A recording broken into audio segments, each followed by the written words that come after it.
Alrighty, Tigercast fans, welcome to a very special episode. We are here at Punt Road for the last captain's run for the year on Friday. Today, will be the day that we get to head over to the press conference to ask a couple of questions as well. Not sure if that'll be able to be filmed or not, but it'll obviously be on the club website later on, and a fantastic opportunity. And I thank the club tremendously again for the opportunity to come down and ask some questions. But you can see the boys having a run around behind me. I'll try and get some clips of them having a kick as well. Big game this week against the Cats. Very excited to be here. Good little crowds turned out, so we'll explore around, we'll see what we can film, and wish me luck for the press conference. Adam, thanks for having me down here firstly, appreciate the time. Tash, Hotton and Seth Campbell, they've had some great centre clearance possession numbers over the last couple of weeks, in the last 5 games in particular. Are we going to see an increased midfield centre bounce attendance time for both of those players to capitalise on what they're doing? Yeah, it's something they're looking at, so we want to give them some exposure this season, and obviously next year, or leading into next year, we'll look it up in the ante with that and giving them more exposure and more time.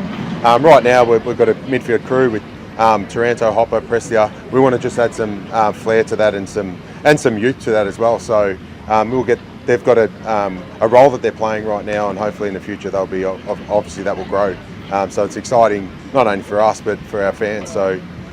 Just a little taste, and hopefully that will grow over time. And how impressive has Tash Hotton been to coach? I mean, he's come off a knee reconstruction, and he's just taken to the game so well, and he just seems to be such a dynamic mix for the midfield and forward line. Yeah, no doubt, and a lot of and to be fair, most of our first year players have all gone through the same. They've been so impressive.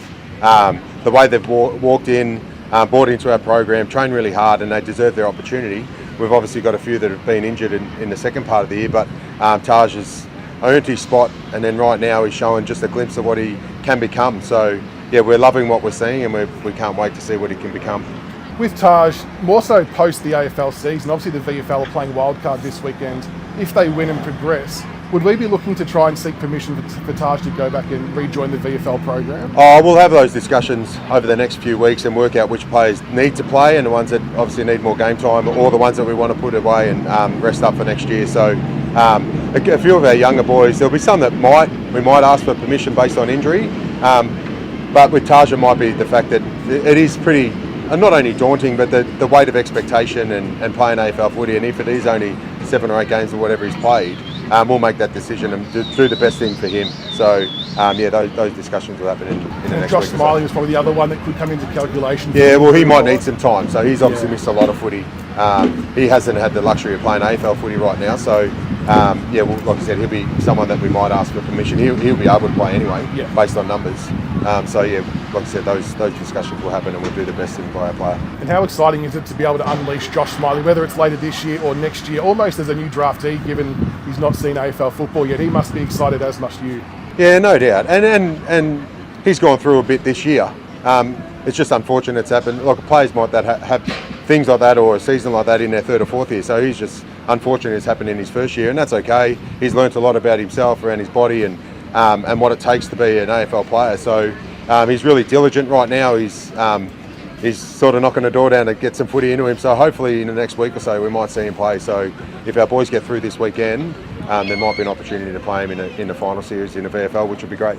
And Josh Gibus, another who's played some VFL, looking good, makes his return after 2 years out, which is going to be super exciting for him.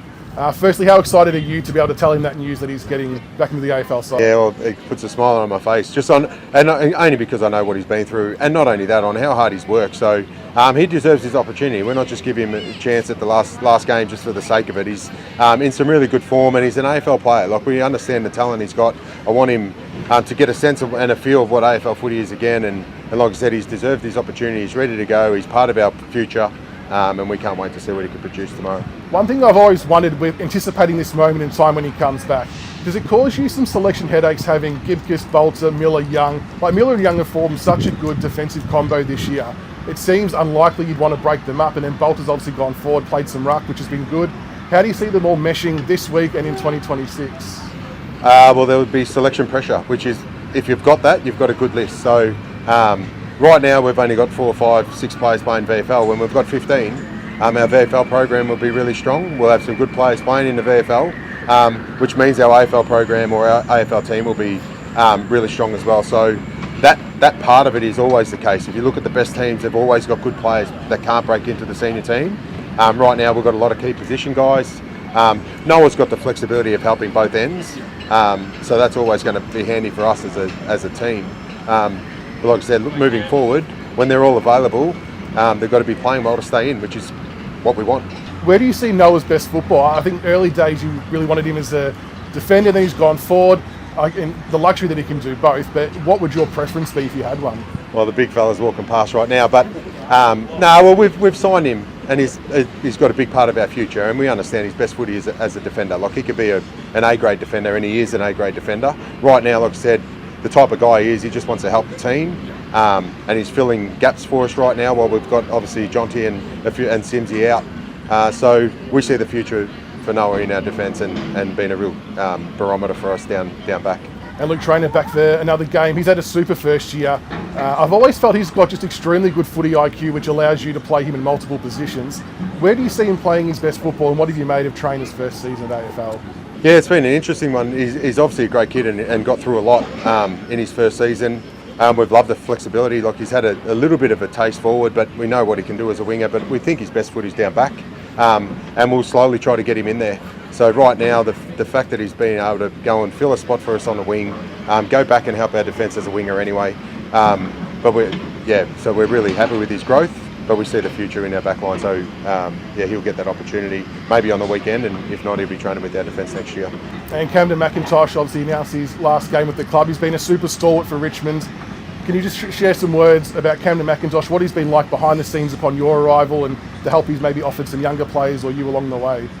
Yeah, it's a funny one. He feels like he feels a little bit embarrassed. He feels like he's just a role player, but he's more than that. He's a master of a role. Like, we've got 18 positions on the field, and knowing that whenever Camden's name was on or his magnet was on that wing, you just knew exactly what he's going to get, and not only play his role, but he just did it at a high level. So if we've got 18 players doing what he does in that one position, we're better for it. So on the field, he's such an amazing teammate, does everything, he's so selfless, and then off the field he's just a great Richmond man. He drives a lot of energy around the place, and you would have seen that throughout the week, and you'll see that game day.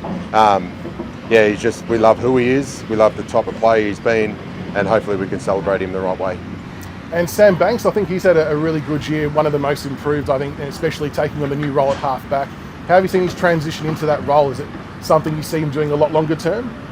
Yeah, well, most good teams have got 2 or 3 good rebounding half-backs, and he's one of them. So he got thrown around a little bit last year on the wing and half-back, but right now he's cemented his spot as a defender, and a good rebounding defender, and he's been so consistent.